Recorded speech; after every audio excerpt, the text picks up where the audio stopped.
Majelis Jemaat GPIB Sinai Surabaya menyambut dengan sukacita kehadiran saudara-saudara jemaat dalam ibadah hari Minggu ke-6 sesudah Epifani.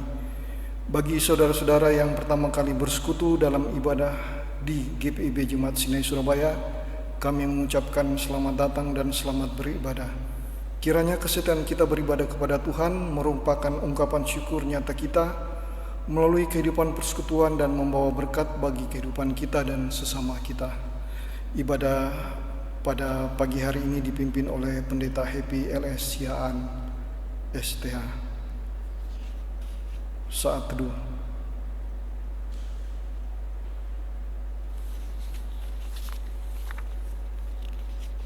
Umat Tuhan, mari berdiri menyambut kehadiran Tuhan di tengah persekutuan kita melalui firman-Nya.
Kita adalah dalam nama Tuhan yang menjadikan langit dan bumi.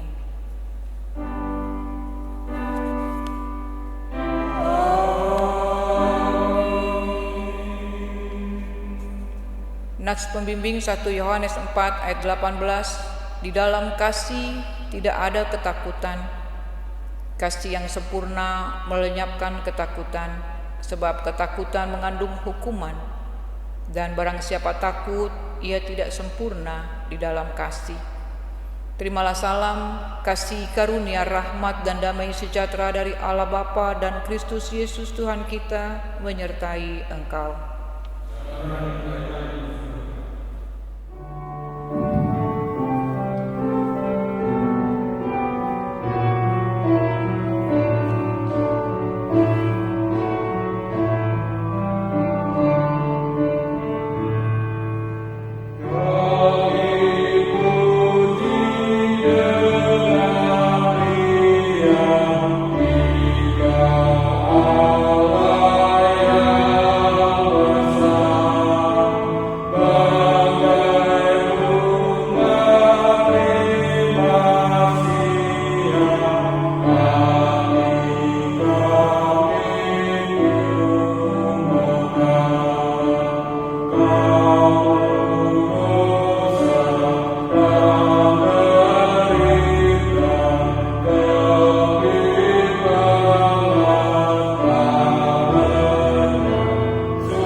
Tuhan, curahkanlah Roh Kudus-Mu untuk mendiamkan semua suara dari pendengaran, pikiran dan hati kami, agar kami sungguh-sungguh mendengar dan memahami firman-Mu, serta mau melakukan sepanjang hidup kami.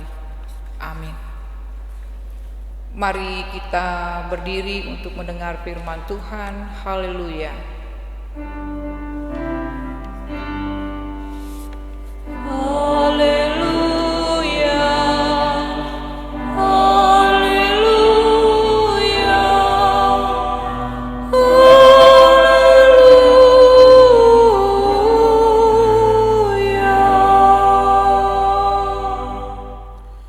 Jemaat terkasih, bacaan Alkitab di hari ini terambil dari 1 Yohanes 2 ayat 7 sampai dengan yang ke-17 yang menyatakan, perintah yang baru, saudara-saudara yang kekasih, bukan perintah baru yang kutuliskan kepada kamu, melainkan perintah lama yang telah ada padamu dari mulanya. Perintah lama itu ialah firman yang telah kamu dengar. Namun perintah baru juga yang kutuliskan kepada kamu telah ternyata benar di dalam Dia dan di dalam kamu. Sebab kegelapan sedang lenyap dan terang yang benar telah bercahaya. Barang siapa berkata bahwa ia berada di dalam terang, tetapi ia membenci saudaranya, ia berada di dalam kegelapan sampai sekarang. Barang siapa mengasihi saudaranya, ia tetap berada di dalam terang, dan di dalam dia tidak ada penyesatan. Tetapi barang siapa membenci saudaranya, ia berada di dalam kegelapan dan hidup di dalam kegelapan. Ia tidak tahu kemana ia pergi, karena kegelapan itu telah membutakan matanya. Aku menulis kepada kamu, hai anak-anak, sebab dosamu telah diampuni oleh karena namanya. Aku menulis kepada kamu, hai bapak-bapak, karena kamu telah mengenal Dia yang ada dari mulanya. Aku menulis kepada kamu, hai orang-orang muda, karena kamu telah mengalahkan yang jahat. Aku menulis kepada kamu, hai anak-anak, karena kamu mengenal Bapa. Aku menulis kepada kamu, hai bapak-bapak, karena kamu mengenal Dia yang ada dari mulanya. Aku menulis kepada kamu, hai orang-orang muda, karena kamu kuat dan firman Allah diam di dalam kamu, dan kamu telah mengalahkan yang jahat. Janganlah kamu mengasihi dunia dan apa yang ada di dalamnya. Jikalau orang mengasihi dunia, maka kasih akan Bapa tidak ada di dalam orang itu. Sebab semua yang ada di dalam dunia, yaitu keinginan daging dan keinginan mata, serta keangkuhan hidup, bukanlah berasal dari Bapa, melainkan dari dunia. Dan dunia ini sedang lenyap dengan keinginannya, tetapi orang yang melakukan kehendak Allah tetap hidup selama-lamanya. Demikianlah firman Tuhan. Hendaklah firman Tuhan diam dengan segala kekayaannya di antara kamu, dan ucaplah syukur pada Allah.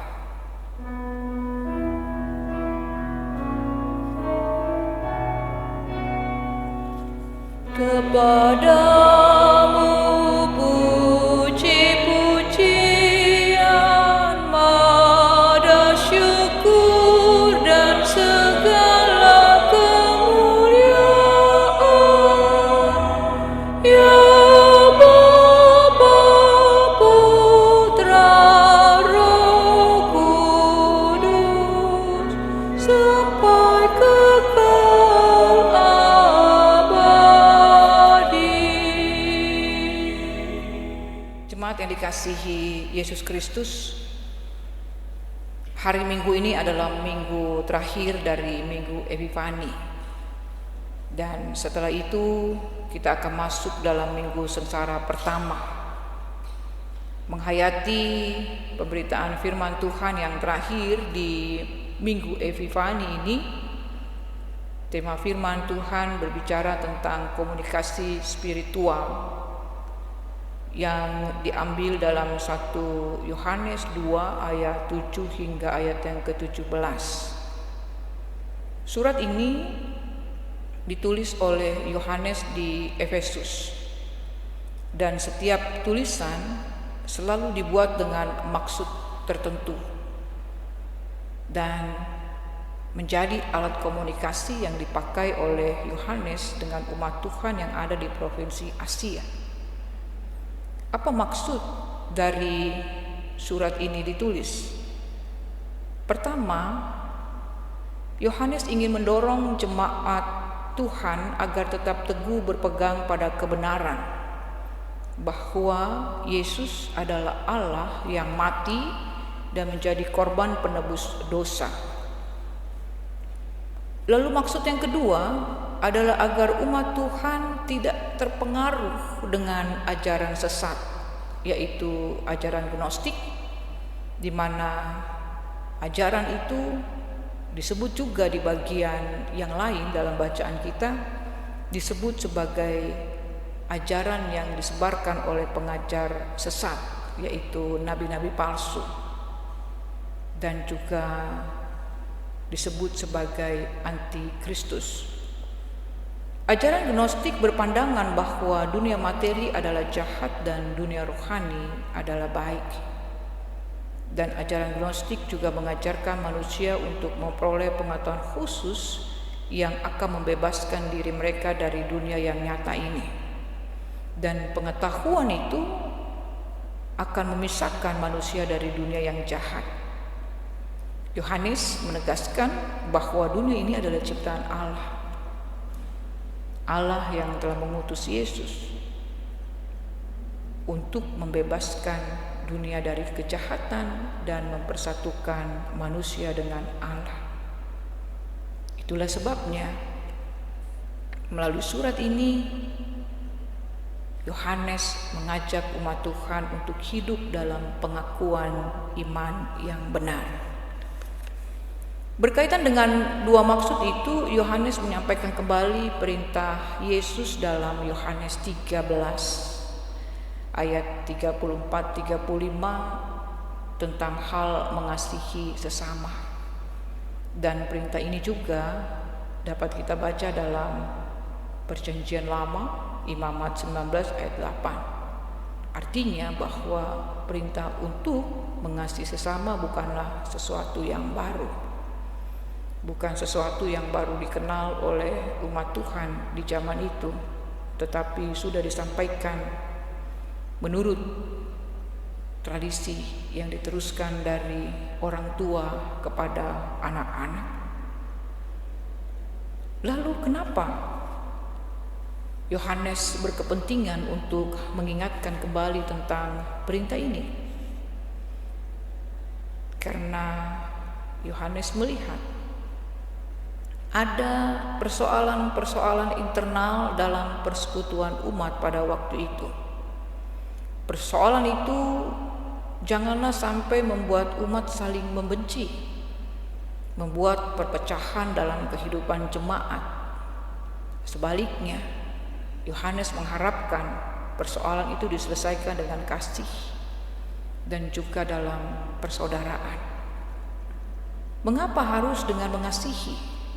Atau mengapa harus diselesaikan dengan kasih? Karena dalam sifat mengasihi menggambarkan tentang kehidupan di dalam terang. Hidup dalam terang menuntut umat hidup dalam kebenaran, dan umat Allah tidak lagi hidup dalam kegelapan di dunia ini. Kegelapan menguasai dunia dan manusia menjadi tidak lagi takut kepada Allah. Manusia tidak lagi hormat kepada Allah. Manusia cenderung mengarahkan hidupnya hidup dalam pilihan, dalam kegelapan. Dan itu yang membuat mereka masuk dalam kehidupan kedagingan yang membuat manusia menjadi angkuh dan egois. Dan manusia yang hidup dalam kedagingan membuat kita tidak mampu mengasihi Allah, apalagi mengasihi sesama. Kegelapan dalam dunia membuat kasih kita kepada Allah tidak hanya pudar, tetapi juga hilang. Hidup yang kita jalani sebagai orang beriman menjadi hidup yang tidak ada arah, hidup yang tidak ada tujuan. Jadi bagaimana kita berupaya untuk tidak kehilangan kasih Allah itu? Ya, mencarinya, mencari dengan firman Allah, mencari kehendak Tuhan dalam firman Allah yang kita baca. Dan ini adalah bentuk komunikasi spiritual kita dengan Allah, karena kita akan dapat menjumpai Allah dan mengetahui kehendaknya hanya ada dalam firman Allah dan berdoa. Barangkali kita ingat bacaan tuntunan Sabda Bina Umat beberapa hari yang lalu, mengingatkan kita tentang memelihara komunikasi spiritual dengan Tuhan lewat doa, lewat keteladanan Yesus. Itulah sebabnya jemaat yang terkasih, Yohanes kembali menegaskan kepada kita, sekalipun umat Tuhan tinggal dalam dunia, janganlah umat mengasihi dunia ini.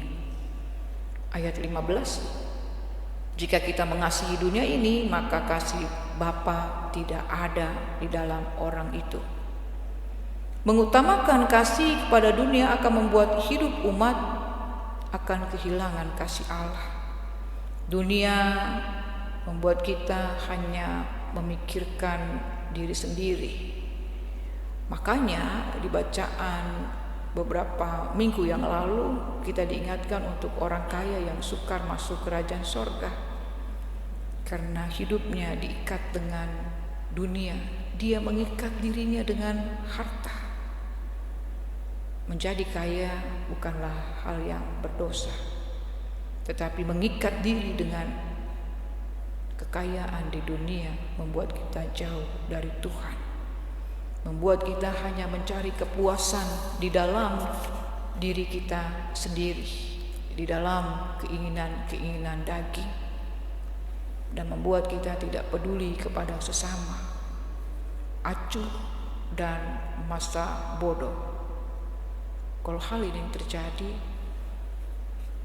bagaimana mungkin kita dapat memahami kehendak Tuhan?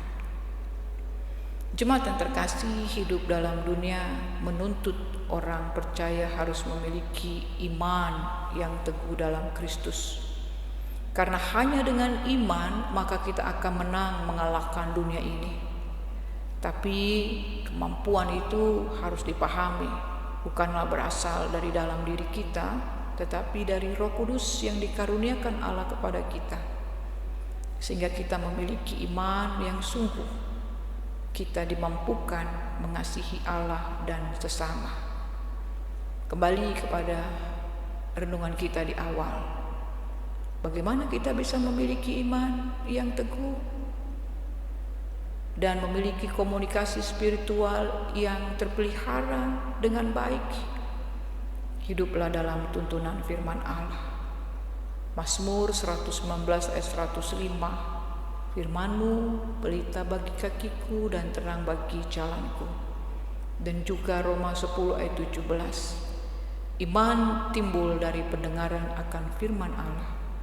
Firman Allah akan menuntun kita hidup dalam pimpinan Roh Kudus. Jadi jemaat Tuhan yang terkasih, jangan pernah kita kehilangan momen yang baik dengan Allah.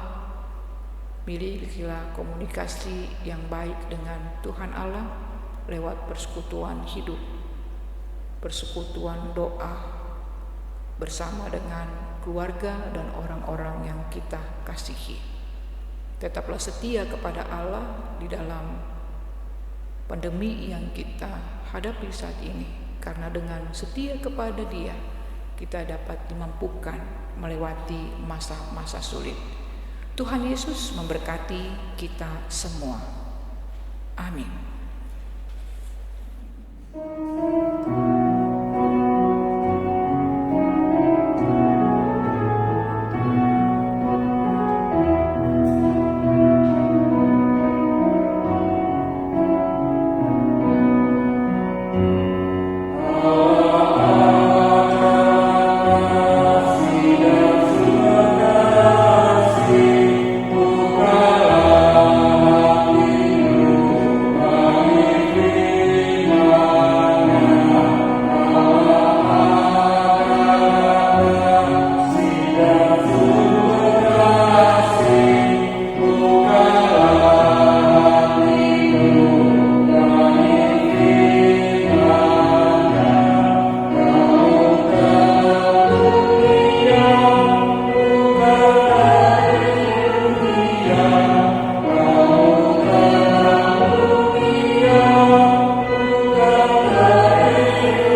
turun ke dalam kerajaan maut, pada hari yang ketiga bagi pula dari antara orang mati, naik ke surga, duduk di sebelah kanan Allah Bapa yang Maha Kuasa, dan akan datang dari sana untuk menghakimi orang yang hidup dan yang mati.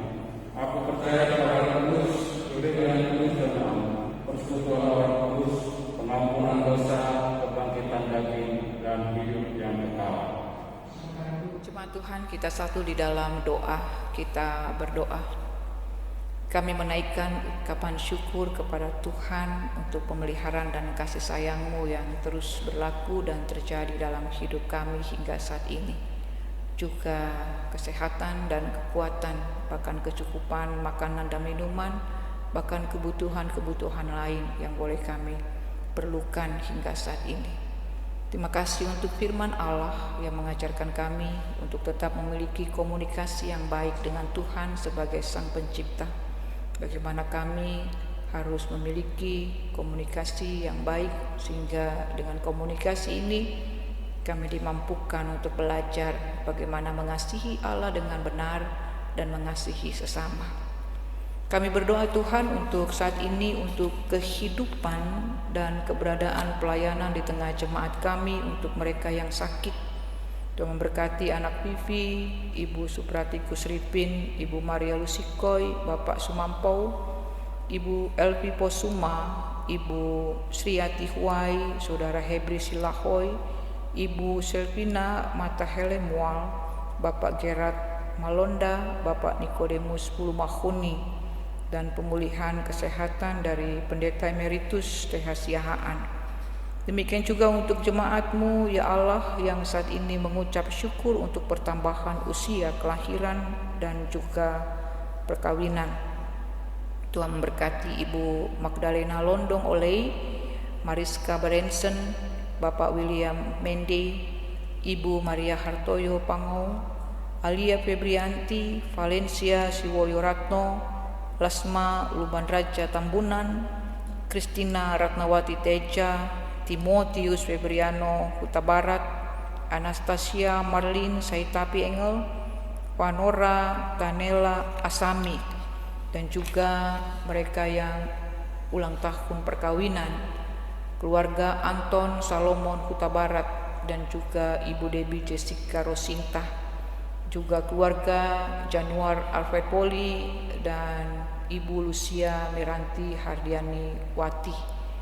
Juga kesehatan dari Bapak Januar Poli yang saat ini masih berjuang dalam kesehatannya, dan juga beberapa jemaat Tuhan yang lain dalam keberadaan mereka.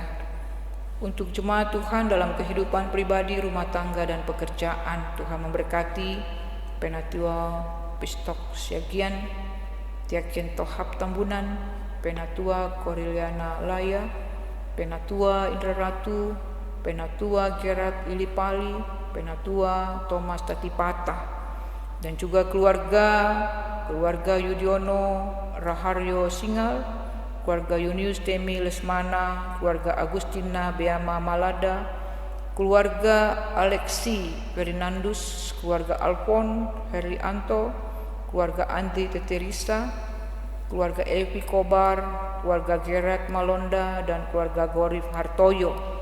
Kami juga berdoa Tuhan untuk kegiatan sepekan yang berlangsung di minggu yang baru ini.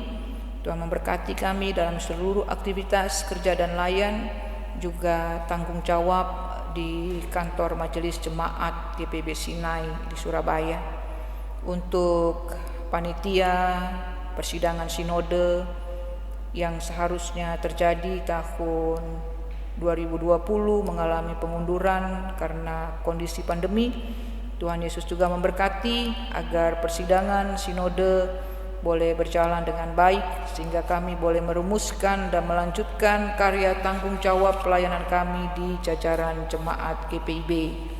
Terima kasih Bapa, kami berdoa untuk kehidupan pemerintahan di Indonesia. Tuhan berkati pemerintah setempat bersama dengan TNI Polri, agar dengan hikmat Allah mereka tetap melakukan tugas tanggung jawab mereka sebagai alat pelayanan Tuhan dengan baik. Terima kasih Bapa, ini semua doa dan ungkapan syukur kami yang kami hanya alaskan dalam Kristus Yesus Tuhan yang sudah mengajar kami berdoa bersama. Bapa kami yang di sorga, dikuduskanlah namamu, datanglah kerajaanmu, jadilah kehendak-Mu di bumi seperti di sorga. Berikanlah kami pada hari ini makanan kami yang secukupnya, dan ampunilah kami akan kesalahan kami, seperti kami juga mengampuni orang yang bersalah kepada kami. Dan jangan bawa kami ke dalam pencobaan, tetapi lepaskanlah kami daripada yang jahat.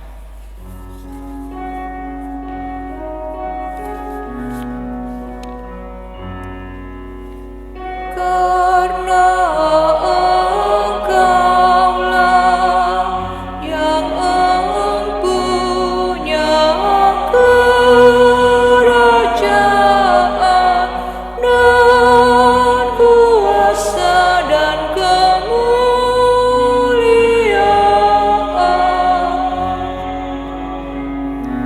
sampai selama-lamanya.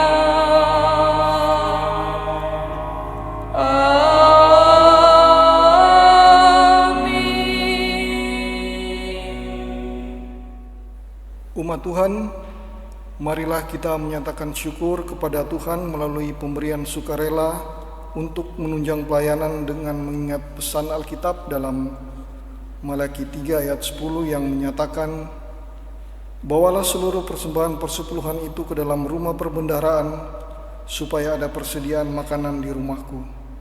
Ujilah aku, firman Tuhan semesta alam, apakah aku tidak membukakan bagimu tingkap-tingkap langit dan mencurahkan berkat kepadamu sampai berkelimpahan."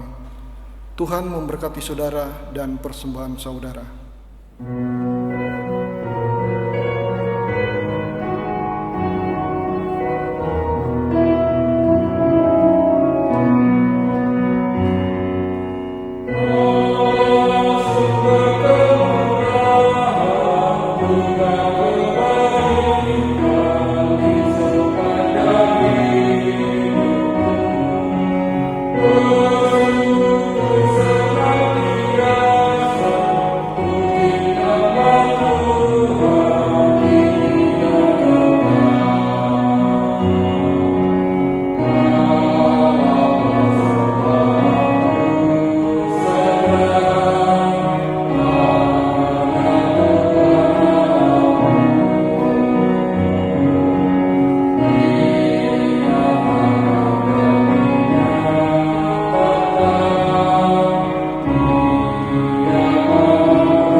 Umat Tuhan, mari kita berdiri untuk menyerahkan persembahan syukur kita kepada Tuhan yang akan kita doakan secara berbalasan. Sekarang ya Allah kami bersyukur kepadamu dan memuji namamu yang agung itu. Sebab siapakah kami sehingga kami mampu memberi persembahan sukarela seperti ini?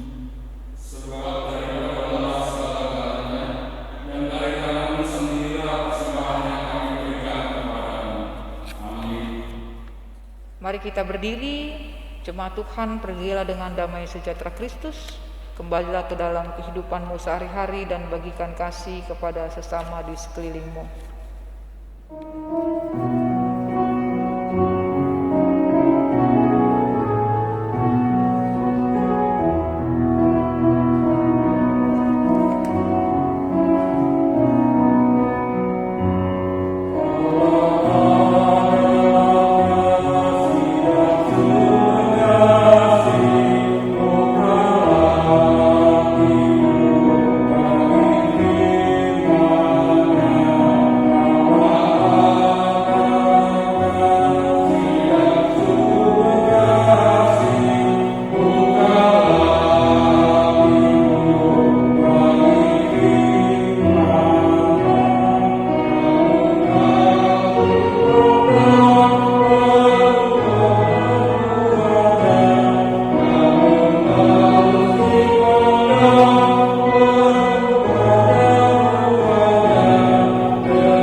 Umat Allah, arahkanlah hati dan pikiranmu kepada Allah dan terimalah berkat-Nya. Tuhan memberkati engkau dan melindungi engkau. Tuhan menyinari engkau dengan wajah-Nya dan memberi engkau kasih karunia. Tuhan menghadapkan wajah-Nya kepadamu dan memberi engkau damai sejahtera.